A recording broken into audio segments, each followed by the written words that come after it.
Most contractors think they lose money because of what happens on site, but that's not always true.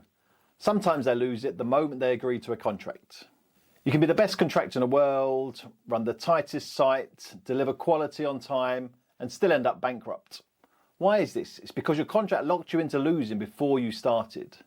And the truth is, sometimes just one sentence can decide whether you make or lose millions. So this is what happens. You spend months winning a job, the tendering, the negotiations, the meetings. Then you get given a document that decides whether you get paid for delays, whether standard specifications you've never seen become binding, whether your own method statement traps you, and also which document beats which when they contradict. The difference between winning and losing isn't always your workmanship. Sometimes it's the paperwork. Construction contracts can be confusing. Even judges have said that these contracts are wordy, obscure, even oppressive. But, and this is the part most contractors don't want to hear, the courts enforce them anyway. If you signed it, it doesn't matter if it's stacked against you. It doesn't matter if it contradicts itself. You're working to it, so you're stuck with it. Construction contracts include wording like this: in accordance with British standards, subject to manufacturer's requirements, standard specifications apply. This stuff looks harmless, but each of these phrases drags in another document, sometimes hundreds of pages. So what does this mean? Even if you've never read these documents, you can still be bound by them. You're agreeing to rules you've never seen. And that's how contractors can end up in trouble. Now let's talk about method statements. Most contractors think they're just part of the tender, a way of saying, here's how we'll do it.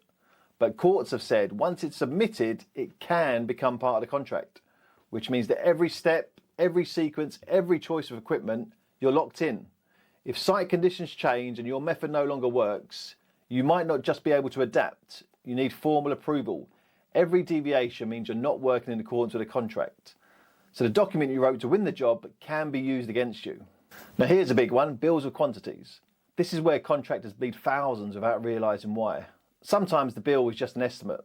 You carry the risk. If quantities double, that's your problem.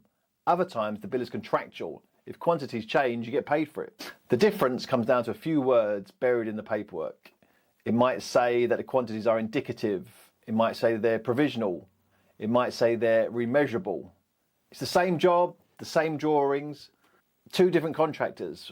One loses thousands and the other gets paid. You might think that's not fair, but that's the law. And the problems go down to the sales promises made by your supply chain. Suppliers might use phrases like state of the art, this will save you 30% on energy, this product is completely waterproof. This all sounds great and you might feel reassured, but unless those promises are written into the contract, they might be meaningless. And then what happens when the product fails? You might have to pay to put it right. Every contract has a hierarchy, a ranking system. Special conditions usually beat general conditions. Schedules can sometimes outrank amendments.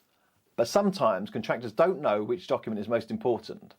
And that's why so many negotiate what they think are great clauses, only to discover later that another document in the hierarchy cancels them out, and that they fought hard for protection that was worthless. Now let's look at standard contracts. JCT and NEC dominate the industry. Everyone uses them, so contractors assume they must be safe, but they are often heavily amended. So judges, KCs, experts, they've all said these amended contracts are too long, badly drafted and full of contradictions, and yet they still get enforced. Amended contracts means amended risk, and the risk usually isn't in your favour. So what do successful contractors do differently? They don't just build, they read the contracts, they question, they understand. Here are some of the rules that the top contractors follow. They check incorporation, they list every document that your contract pulls in. If you don't know what it says, don't agree to it.